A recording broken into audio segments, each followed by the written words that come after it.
Hi, I'm Selena Lovett from Annie's Bookstop of Worcester, and I'm here with Tim Akers, who is a speculative fiction author, and it's fantasy mostly, and some science fiction. And for readers unfamiliar with your work, Tim, could you describe what you write? Sure. So most of what I write is epic fantasy, kind of weird epic fantasy. My first three books were very intentionally in the new weird tradition. I had read China Mieville, and I was like, I've found the light. Um, but I've trended more toward epic fantasy since then. I do have a series called Night Watch, which is what's out right now is Night Watch and Valhellions, which is tonally very different. It's a much lighter work. I read a lot of P.G. Wodehouse and Pratchett and such, and Douglas Adams especially. And it's much more in that vein, but uh, that's three of my 10 books. I'm reading book three right now. The others are all much more sort of epic fantasy, traditionally epic fantasy, especially the book that's coming out in April, Wraithbound. That is sort of Sandersonian, Brandon Sandersonian epic fantasy, high magic, hard fantasy, hard magic, high fantasy is how I pitch it usually. So Okay, so what do you think draws readers to these kinds of books? that really depends on the reader. I mean, my dad always says that I'm kind of an escapist, and I disagree with that because to me, escapism is just you're switching your brain off. And I am very engaged with fantasy as a way to develop, you know, ideas about philosophy and theology and that sort of thing. So I don't like thinking of it as just pure escapist fantasy. I think when you're reading good fantasy, you're really learning a lot about the human condition, about the imagination, about but by a slightly different door. C.S. Lewis always called it sneaking past the guardians of our mind, and that's kind of how I approach it. I think, um, but for some people, it is just an escape, and that's perfectly fine. Like I definitely don't deride escapism as a form of entertainment. I do a fair amount of that myself. So I think just the real world is not that exciting, or it can be, but it's also sort of dramatic. And I think there's a comfort to fantasy that we all sort of crave. I often say that I will spend my entire life chasing the first time I read Wind in the Willows as a child, that sort of pure joy. Uh, and I don't write Wind in the Willows esque fantasy, but I do write. I try to make a you know a glorious, fantastic world for people to explore and enjoy and learn from. Okay, so tell us a little bit about your latest book, Wraithbound. Sure. So Wraithbound, I have a copy. I will show you the picture. Isn't it beautiful and scary?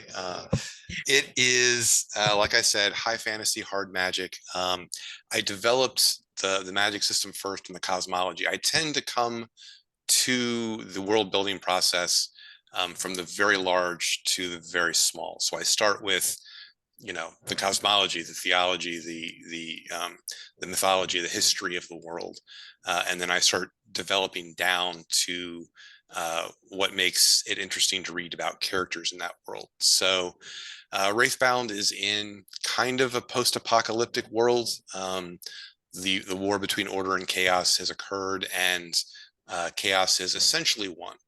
Um, and the world is uh, trying to hold back the chaos that has overcome. So there's a safe part of the world, and then there are literal what are called order walls, which are sort of magical walls that hold out the chaos, and that border is shrinking a little bit at a time, year by year. Um, and there's people called justicars whose job it is to watch over and make sure that chaos is prevented from collapsing in. The magic system is an integral part of that. There are do you want me to go into the whole magic system right now? I can. It's a little complicated. If you want Basically, to. Sure. Well, the basic idea is that there are 8 realms of reality plus the mundane world, and those 8 realms are the 4 elemental planes: earth, fire, air, and water, and then Hmm. what are called the 4 arcane planes, which are order, chaos, life, and death. And each of those realms has uh, resident spirits that exist in them.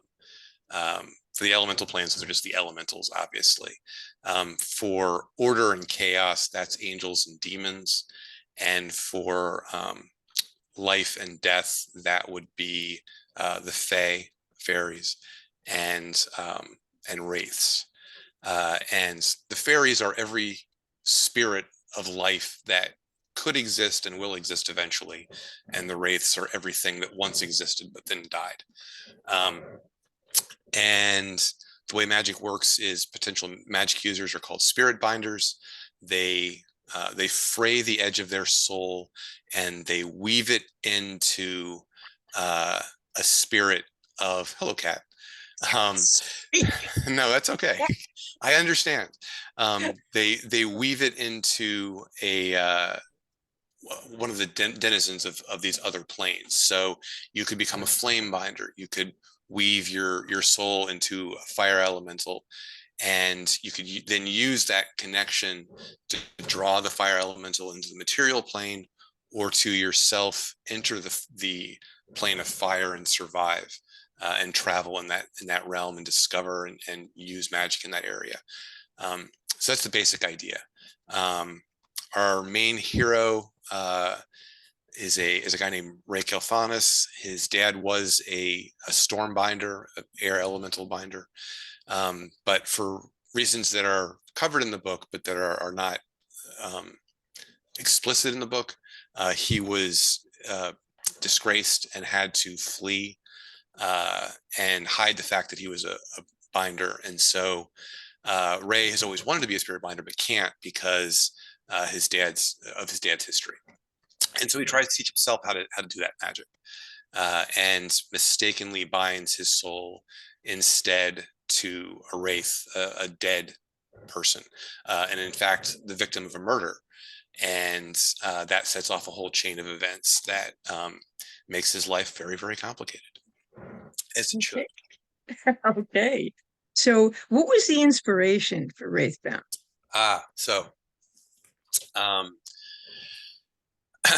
the series that I wrote prior to coming up with Wraithbound was called The Hallowed War, and it Mhm. was it was a trilogy, big chonky books, Pagan Knight, Iron Hound, and Winter Vow, and it was a big cast epic fantasy. I think I had 6 main characters, and then just a whole George R. R. Martin style um, panoply of other potential characters out there, or characters that existed that I was interested in, and it was the first book of that size that I wrote.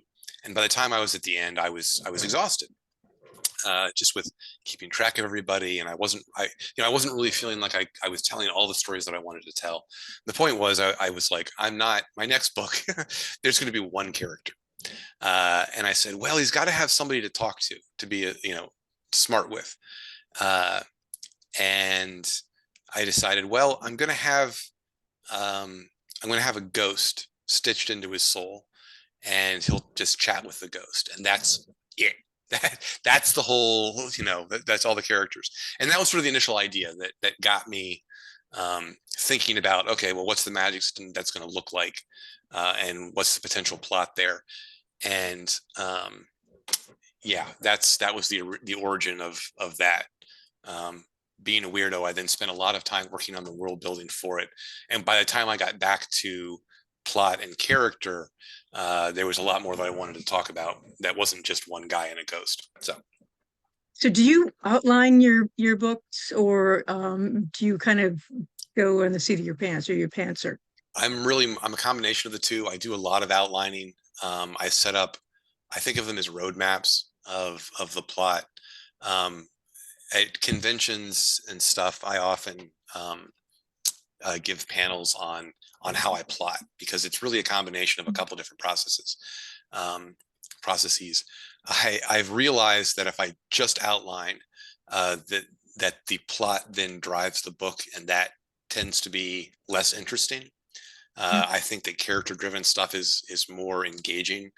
And if you make the mistake of just creating your outline and staying to it, you don't have time to really discover the character as much, and so it's not as interesting. So I create an outline that's going to drive the main plot, and then I step back from it and I kind of discover right my way between the mileposts of that outline.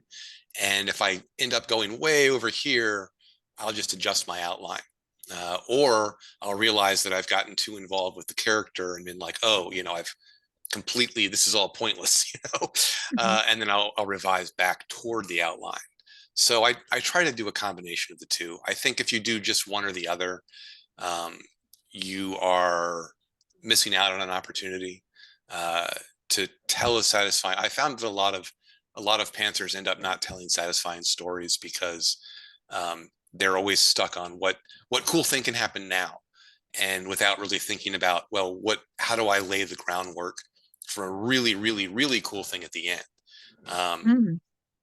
and if you just outline, then it feels like you're going through a map, and it doesn't.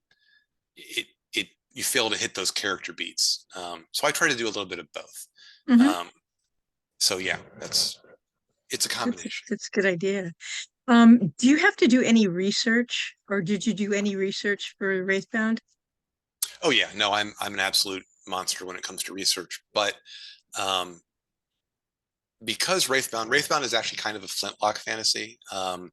There are muskets and carriages and kind of that, I think, 18th century-ish level of technology. Um, so, I'll sit and I'll be like, all right, so how does a carriage actually work? Like in my mind, I know carriage, put horses in front of it and it goes, but there really is kind of a lot more to it than that. So I'll look up, the parts of a carriage and what's it going to look like to have somebody climbing over the top of the carriage? What's that going to affect the interior and stuff? I don't think readers care about that stuff anywhere near as much as writers think they do. Um, like I've done research on how to build a bridge, that's fascinating stuff to me, but really not not as critical to the narrative as we think it is. So yeah, I'll find myself like in my early New Weird stuff, I must have spent like 3 days on when showers were invented, and at what they looked like early on and stuff, just so that my character could, after having gotten beaten up, go home and maybe take a shower. And it was just this sort of throwaway paragraph, but to me, it was really important, And I doubt even the readers ever thought, that doesn't make any sense. Why would there be a shower in this, sort of 19th century, early 19th century, late 18th century town? So yeah, anyway, I do research, but I try not to get obsessive about it. For the Okay. Night Watch stuff, um, Okay. that character is doing historical European martial arts early on. He's doing going to Renaissance fairs and fighting in the night, Mhm. the sword and board competition. I did a lot of research on that. I watched a lot of stuff on YouTube about that. My experience with that was when I was in college. The SCA wasn't quite as large, or it wasn't large enough to have reached my small Midwestern town, and so we did it ourselves. We came up with our own rules and built our own swords and all this stuff, and had tournaments. Um, but it wasn't at all accurate. It was just what we thought would be fun, and they take it much more seriously now than they did back then. Mm. So I've tried to, for that series, be a little more aware of how historical martial arts and how SCA fighting differs from actual fighting, and how that impacts somebody who is moving from one to the other. Because the main character gets drawn into a fantasy world at a Renaissance fair, and kind of gets stuck in a bad position, and in his mind is fighting differently than he should be, because he's not used to actually dying potentially. So yeah, I did a lot of research on that, and then after the book was done, we passed it through somebody who competes in HEMA competitions, um, just to give and see it, just to sort of to see if it was true. And what was interesting was, where I failed in that we've edited it and revised it to make up for this. But the guy's in his armor pretty much all the time. And outside of combat, I didn't consider the implications of that. He's like, you have them, he's being tapped on the shoulder by somebody. He's not going to notice that. Like someone has to like shake your shoulder for you to get through the armor. It's like, oh yeah, I guess that makes sense. You got a metal can on your head. You're not going to be quite as aware of your surroundings. So he takes his helmet off a lot basically and has to put it back on. So So how how hard is it to describe these kinds of things? And how much description do you use? um I I I tend toward high description. Not so much that it weighs down the narrative, but enough so that the reader doesn't have trouble imagining where they are. Um, Yeah. I think that's a mistake a lot of new writers make is things in their mind are clear. And then once it gets on the page, they don't describe things until it's relevant to the narrative. So people will show up out of nowhere, even though they were there for the entire conversation, and suddenly start talking. Or I won't mention the fact that I've got, a knife on my belt until I need to draw a knife to stab somebody. So you really need to ground the reader in as concrete of an area as possible and then move toward abstraction. Um, Brandon Sanderson calls that the pyramid of abstraction, where you spend a lot of time building out the concrete and then you slowly build, sort of get more and more abstract conversation going on or description going on, and less of it that you have of the concrete, because you have to lay that groundwork, that foundation, so that people know what sort of room they're in, what sort of what the environment looks like, what things smell like. You'd be surprised how little description people put in, but you also don't want that description to slow things down too much. And that is where when I'm making mistakes, that's what I tend toward. I tend toward over description, and it starts to bog down the story.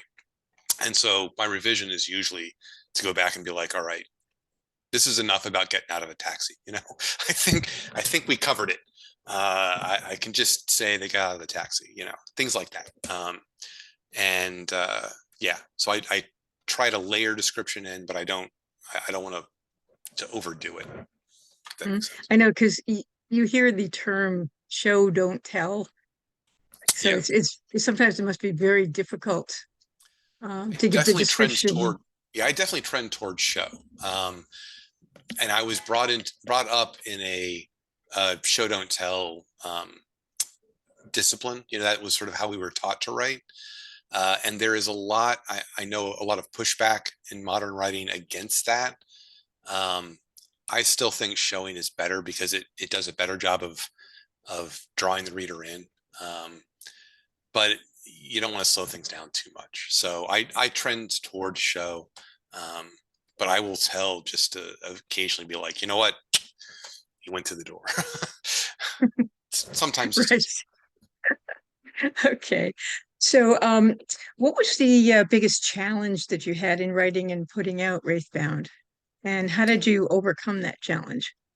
Um, okay, Wraithbound was the book that I was supposed to write after the Hallowed War series. When I finished that trilogy, I went to my agent, Joshua Bilmus, and I presented him with what's called a pitch document or a pitch sheet. Mhm. I had like 8 or 9 ideas that I was interested in pursuing. Um, and I wrote about a half a page on each one. And he went through it and he passed it around the agency, and they came back with, I think, 3 or 4 that were their top choices. And from those, I picked Wraithbound because I felt that was the one that I was most interested in. And I started working on it. And then I woke up one morning and Night Watch just fell in my head. Um, the whole world, the first book, the plot. And without talking to Joshua, I sat down and I wrote that book in 10 weeks. It usually takes me about 8 months to write a first draft. And so doing it that fast was just nuts. And I presented it to him. I'm like, this wasn't the book we talked about, but here's what I've written. Uh, and so for Wraithbound, um, coming back to it and working on it, I then wrote two Night Watch books and then came back to Wraithbound. And it was it was difficult to get back into that world. The thing about it is, though, um, it's what I want to naturally tell. It is of the genre that I am most interested in. This big epic fantasy, big idea, big plot, heroic characters kind of thing. Um, and honestly, I think publishing is kind of trending away from that. Um, the biggest challenge to getting it published was uh, this is not the kind of thing that a lot of people are writing anymore, at least not publishing anymore. I think publishing is kind of going in a different direction, which is fine. I think there's a lot of demand for epic fantasy still. I think that uh, people are interested in it. I just think that editors are kind of trying to find something else that they want to do, which I understand. I mean, like, this is what's been published for a very long time, and even though it's a successful subgenre, you kind of want to branch out and see what else is out there. And I get that. Like I was a new weird guy, I still love Mark Carran and China Mieville and that crowd. Um, I just think that epic fantasy still has a lot to tell. So that was the biggest challenge, honestly, is fantasy is a crowded market, and it's difficult to stand out. Right. Okay. So what else can we expect from you in the future? Well, I've got like 15 books planned in the Wraithbound world. Like I have a trilogy that I want to complete. I've got a series called Bladecaster, which is that's a world where I came again. The magic system came to me, and it kind of interweaves with the Wraithbound stuff. Uh, and I just started working on. Honestly, I wrote a miniatures game that helped me define the magic system for that world, and then I did the world building for that after the fact. Because my history is in gaming. Like my first credits were with White Wolf Game Studios and Mayfair and Paizo and stuff. So that sort of gamification of books and of fantasy worlds, that's sort of part of my history, my belief system. So yeah, it's I have a lot of books that I want to write in that line. Whether I get to write them and publish them depends entirely on whether Wraithbound does well. So we'll see. If it doesn't, then I'll write something else. No, I guarantee you that I'm going to write at least the Wraithbound trilogy and at least one Bladecaster book called The Language of Swords. Whether whatever happens with that happens with it, but it's already in process. Mm-hmm. And Wraithbound comes out April 4th. April 4th, which I don't know when this is going to air, but that's imminent.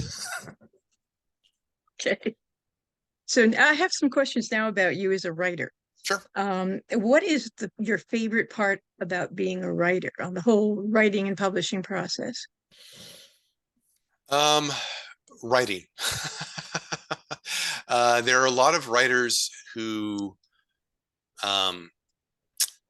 like to talk about writing but don't actually do the writing. They like to have been a writer. They like to have books out. Everything that happens away from the keyboard is stuff that I'm not particularly good at. All the marketing, the public appearances. I'm a recluse. I am naturally a hermit, and so I enjoy going to conventions because that's your tribe. You find your people there and stuff. But the actual process of world creation, of coming up with plots, of coming up with characters, of sitting and writing books, I love that. I love that process. I hate revising, but also I have gotten to the point where I recognize that revision is the point at which a book becomes a good book. Right. And I've kind of released my early books. I wrote one draft and I was done. Um, Wow. and it wasn't until later that I learned not only how to revise, but that revision was a very important part of that process. Um, so yeah, revision, all that stuff is uh, critical and important. I hate waiting, and publishing is a very slow business. Um, Wraithbound sold to the publisher in December of 2022, 21, I think. So, the process of getting it actually into stores takes kind of forever. Um, but that's just the nature of publishing. So yeah, the waiting is terrible. Um, you know, everything involved with like how to get reviews, how to market a book, all of that is a foreign language to me. I am a craftsman. I approach the process of writing books and writing them as well as I can very seriously. Um, and I think I've gotten pretty good at it over time. Um, but the parts that exist outside of that, how to go to a convention, how to market your book, I'm not good at that stuff. And the the better I can be at it, the better the books will do. But um, you know, whatever. Do you have a lot of editorial help? Um, yeah, a fair amount. Joshua Belmas is my agent, as I mentioned earlier, and he's very good at big picture stuff. Everything I write goes through him first, pretty much. And then the editors at Bain, that's my current publisher, have been very helpful. The Hallowed War was with Titan Books. Steve Saffel was very encouraging and very helpful in the development of that series. What I initially gave him was honestly a hot mess. And he helped me refine the vision and improve it significantly. So that series, the Hallowed War series, uh, I'm very proud of that series. Um, it's kind of a big story to tell, so I hope people find it.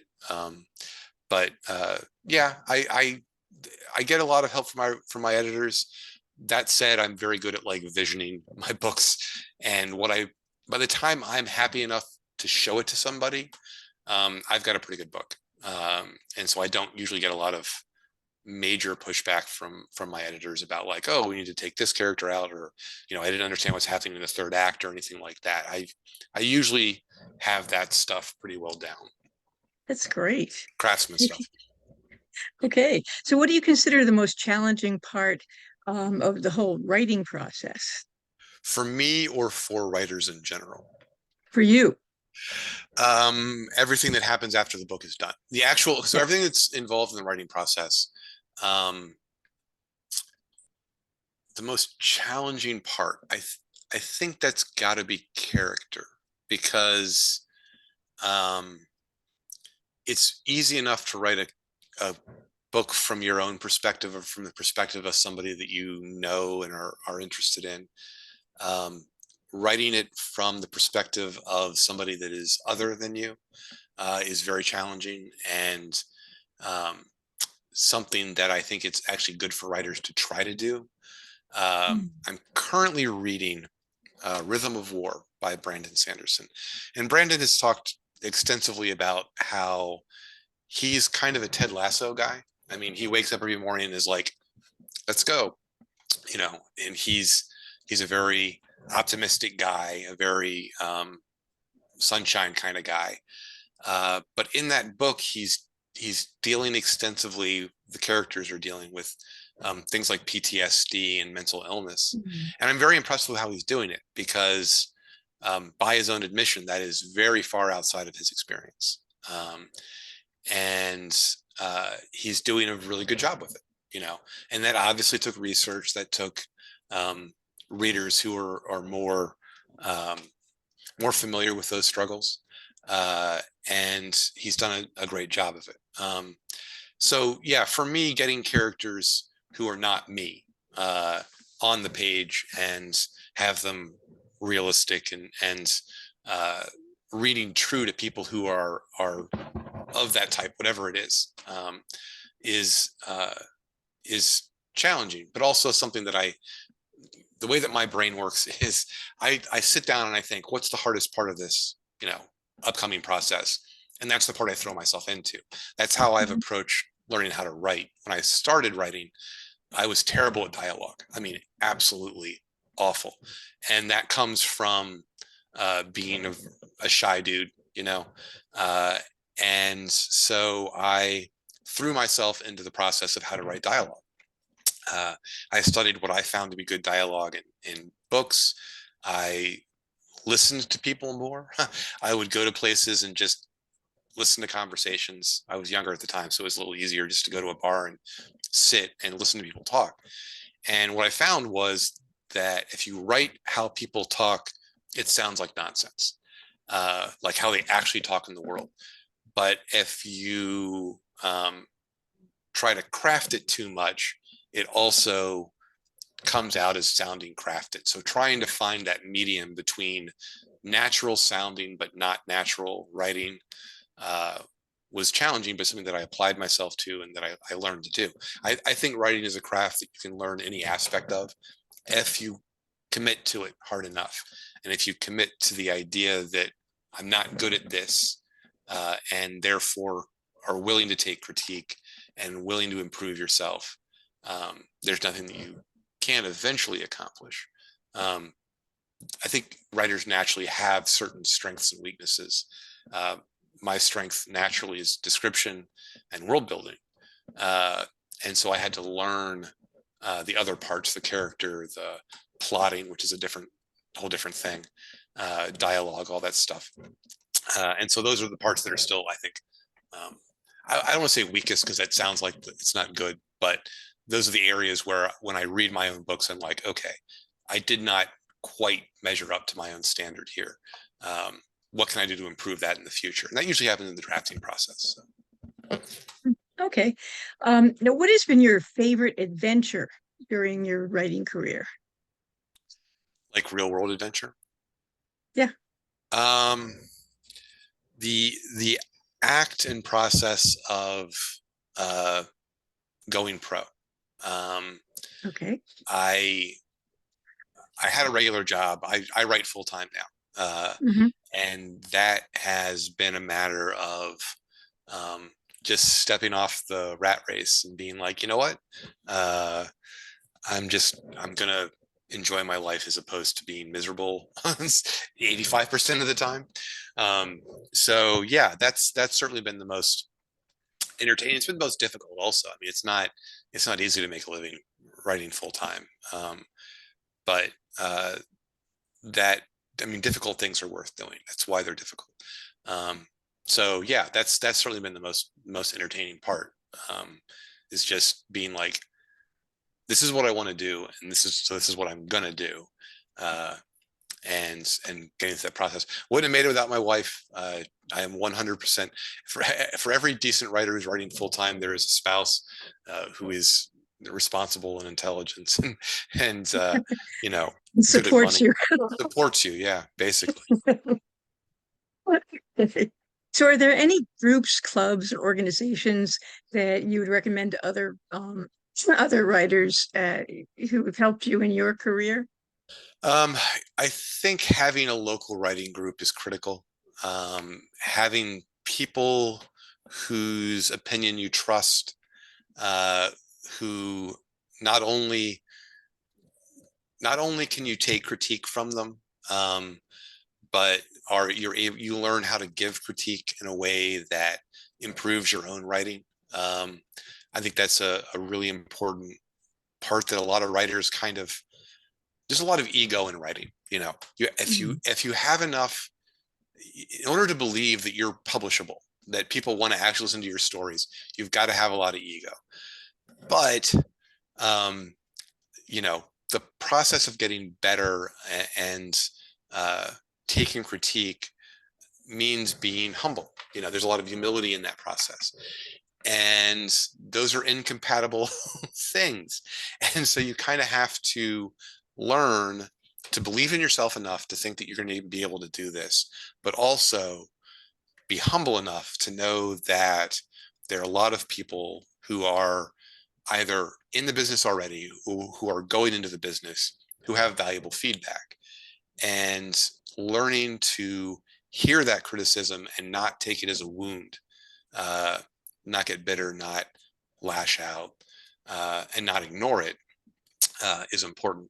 You also kind of have to be like, all right, um, this writer does romance. And so when they keep telling me that I need more romance in my books, they are wrong because they want a different book than what I'm writing. You know, you have to be very self-aware of what kind of book you're trying to produce, what kind of book that person is trying to produce, and still hear valuable information. I mean, you know, you still need to be able to hear that and be like, well, maybe my characters need to be more human, kind of thing. Mhm. Maybe they're not just John Wick all the time. Maybe they do in fact have feelings, and kind of develop hearing criticism and learning how that can help your writing, as opposed to just being like, no, that's not, I'm a better writer than you, that's not relevant information. That doesn't help. You have to learn how to do it. So a new writer, the most valuable thing that you can do is find a group of writers who are pretty much in the same stage of their career as you are, uh, and develop together, grow together. Um, you know, it's helpful to have a mentor, um, but also it's really helpful to have somebody who's a group of people, a number of people who are advancing with you as you uh, march toward publication. Okay, that sounds great. So I have questions about you as a person. Okay. What is one thing that most people don't know about you? Well, I'm a hermit, so there's a lot. um, but I grew up in a very small town in Western North Carolina, um, and I was honestly very isolated as a kid. Uh, the town that I grew up in didn't have a lot of people my age, um, and I went to a private Christian school that was about half an hour away, and so all of my friends from school all lived about half an hour away. Uh, and so there was no, um, I'm gonna go down and see Johnny kind of stuff. You know, I couldn't get on my bike and ride to anybody's house. Um, Partially because it was the mountains and you can't ride that far. You know, there's a lot of up and down, but also just because everybody was not that close. Um, so I was really isolated as a kid. That led to me reading a lot, but also spend a lot of time outside, just in the woods, just wandering around. Um, I think that was part of my childhood. Uh, Also, I grew up in a very conservative Christian family, and this was the middle of the Satanic Panic, and my parents were not thrilled that I was reading fantasy. Um, and so, a lot of what I think most people consider the canon of fantasy literature, I have not read because I was forbidden, quite literally, for reading it. And I've gone back and read some of that stuff growing up, like Michael Moorcock and things like that. I have read no Terry Pratchett. That just never. Oh, that's not true. I read Good Omens. I went through a Neil Gaiman stage and I read Good Omens. Um, so there are big chunks of my fantasy history that don't exist. And so, but that is what led to me writing, because we quickly got to the point of, here are the books that my parents are okay with me reading. I've read them all 3 times now. I need more, and so I started writing it. That's kind of my origin story of how I started in this process. It's the same thing with like my gaming history. I'm a big role player. D&D was not acceptable in my house, and so the early games that I played were games that I wrote. And Interesting. that's how I ended up in game design. I just wasn't allowed to see other games. And so I had to do my own thing, but also didn't have anyone to play with. So it's kind of a weird system. But anyway, that's the thing. Interesting. Okay. So, what is or are your passions when you're not writing, and how do you make time to do the things that you love? You have to be very intentional about about taking time to do things that are not writing. I mean, reading is obviously part of that, but reading and writing honestly take kind of the same part of your brain. Hmm. And when I am writing something, I have to be very careful about what I read because you're going to end up infecting your style. I'm deep enough into my career where I'm pretty comfortable with my own writing style, but I still have to be very intentional about it.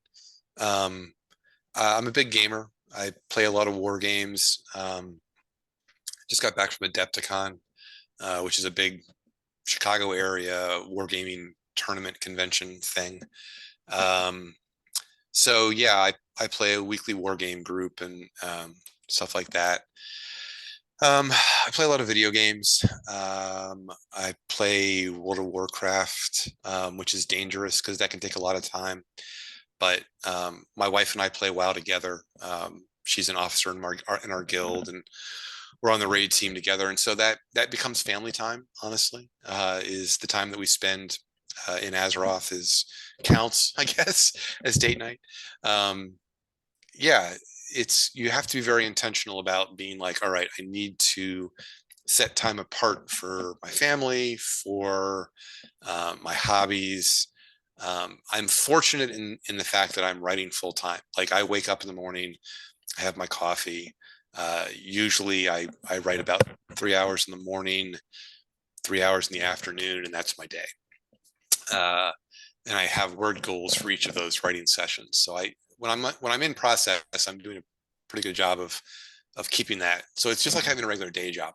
I clock out at the end of the day and do other stuff. Um, Prior to this, I was working 70 hours a week and writing a book a year, and that wasn't good. uh, so don't do that. People of Earth, it is not healthy. But yeah, that's I just make time now, but I have the time. So when you're working, do you do you listen to music or do you like silence? And if you listen to music, what kind? Something that doesn't distract me, and it changes day to day. I have a Okay. Spotify account, and I just drop it on like low key tech or one of the channels that they have, and just let it play in the background. Um, the the less engaged I am with the music, the better. I don't listen to new stuff. When a band that I like has an album come out, I don't listen to that album when I'm writing because I want to listen to the album. Um, I listen to the album when I'm painting because I do miniatures and stuff, but I don't. I listen to something that I'm not really going to be involved with. So just background music, really. Um, Okay. that's the key. So what does your writing space look like? This is it. Okay. I'm at my computer. I nap on this couch right here. That's my father's bookcase that has all of the PG Wodehouse library. That's every PG Wodehouse book ever written is on that shelf. That's the one Wow. thing of his that I'm like I'm going to want these books, and he gave them to me now as opposed to later. So that's that. Yeah, it's not like there's not a lot here to see. It's just this space. It's downstairs. My wife is also self-employed, and so she is in an office upstairs. Um, and I'm just facing a wall here. Like there's nothing to see. I got some art, but not much. It's not, you know, it's the same space I game in. This is a gaming chair, obviously. So that's dangerous because I can be like, I'm not doing so great here. I'm going to log into WoW and do something that's not. I have to be very mentally, disciplined to not do that. But yeah, but like I'm not committed to this space. Back before COVID was a thing, my wife and I would pick up our laptops and go to the local Starbucks or the local independent coffee shop and work there for a while. The fact that we're both freelance, she's a graphic designer. The fact that we're both freelance is convenient because like I can go visit my parents in North Carolina and stay there for a week and work. We sometimes rent a house up in the Upper Peninsula of Michigan and just work there for a week or so. So we're mobile. Like we can take our job with us wherever we go. So yeah, it's That's I'm convenient. Yeah, it's very convenient, but it's also important to understand that like a lot of writers think of the writing process as being like this muse that you have to get the exact right space for, and that's nonsense. Like you need to develop the discipline and the craft to write wherever you are when you're not feeling well, when you've got distractions going on, in order to produce quality work consistently. You gotta learn to put your butt in the chair and work regardless of where you are. Hmm. And so I'm not precious about my space. I work upstairs sometimes. I work downstairs during March Madness. I'm a good North Carolina boy, so I love me some college basketball. I'll go sit on the couch upstairs and have the games on in the background and work on my laptop. Wow. Um, You can work um, when games are I going. don't get as much done, I would but imagine. I do get stuff done still. So, what do you need to have with you when you're writing? Do you, like as far as drinks go, uh, snacks, things like that? Yeah, I don't drink a lot of coffee, but I do have coffee available to me at all times. I Yeah, I'm not picky about like I eat at certain times. Like I have my breakfast and then I work, and then I stop and I make lunch and I eat lunch. I can't really eat and work at the same time. I don't know what that is, but I don't have that capacity. Um, so I'll finish eating and then I go back to work. Um, I don't like, depending on what stage of the process I'm in, just the computer is really all I need. Um, I do a lot of my brainstorming by hand. Uh, Mhm. your brain works differently when you are physically engaged in the process. So I brainstorm better with a pen and a notebook than I do with like typing things out. But once I've got all my ideas down, I create a document that is sort of a reference sheet. So uh, yeah, I'm not like, I have a notebook here, but I'm not going to touch that until I'm brainstorming the next book. So And writers very often have furry or feathered or otherwise, excuse me, otherwise non-human companions yeah. to help or help them with their work. And do you have any, and do they help or hinder you? Um, I do not. I am a dog guy.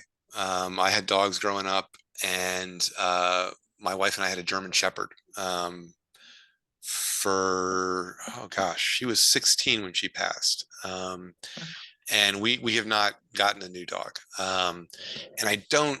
It's going to be a while till we do, because we were very attached to that dog, and the process of her dying took 4 years, and that was very difficult. That was a very difficult time in our lives, and we don't want to go through that again Mhm. immediately. Um, and yeah, so we'll get a dog eventually, but we haven't gotten one yet. We're definitely dog people. I like cats. My wife is allergic to cats, and so cat is off the table.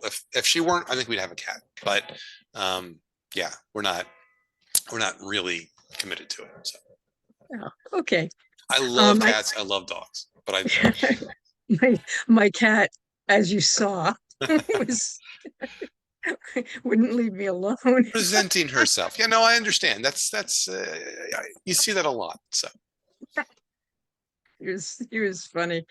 So I just have two more questions for you.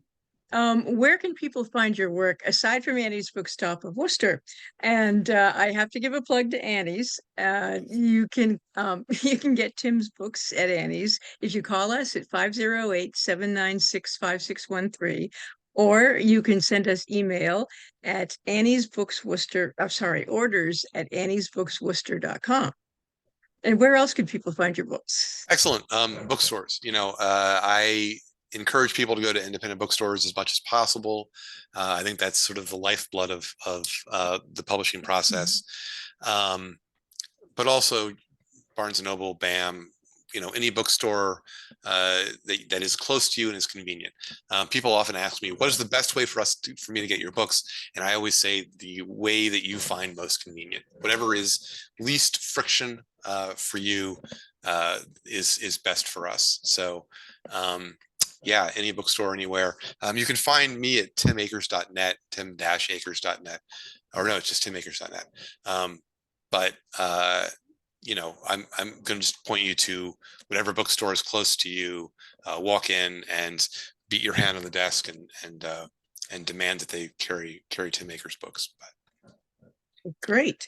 And my last question is, how can we follow your work and share your awesomeness? Sure. So I am Tim Akers. That is the spelling of my name. Uh, and I am pretty much the only living Tim Akers that is even vaguely famous. So just Google me. But I'm on Twitter at Tim Akers. I am on Instagram at Tim Akers. On Facebook, um, I I've got a group that is set up for Wraithbound fandom called the Ordered World. But if you just find me online, you can at me, and I'll happily add you to my friends list. So I also have a newsletter. If you go to my website, I confirm the name of that. Yeah, it's timakers.net. I never go to my own website, so I have no idea. But if you go there, you can sign up for my newsletter. I don't do it that often. Every couple of months. During promotion period, it becomes more frequent, obviously, but it tends to be talking to aspiring writers and sort of talking about the writing life. That's kind of my thing. Is there's a lot that I wish I knew when I was starting out, and I think that the publishing industry obfuscates that for no reason, and so I try to be as open and honest about the process, both the realities, the goods and the bads of becoming a writer and what that's like. So yeah. That's great. And I think that many authors are so willing to give of themselves and to help other authors. Or aspiring authors. Mm. It's unbelievable. Well, Yeah. a lot of us got that help when we started out, and I think that paying it forward is just part of the process. Being nice to your fellow human is part of the process, and so we know what it was like, facing a pile of rejection letters and wondering if you're ever going to get past it. And I think a writer who does not help has something wrong with them, quite frankly. So Great. Well, thank you so much. Excuse me, I'm losing my voice here. So, Tim Akers, and we will hopefully be talking some other time. great. And Thank you very much. if you ever get to the Worcester area, you're certainly welcome to come and visit our store. People have told us that Boscone is amazing, and my agent keeps trying to get me to go to it, but it's way over there. I have family in Cape Cod, so Oh, I well, you should should yeah definitely come out come and see and it. visit. Yep, Okay. Well, excellent, thank you very much. great, thank you.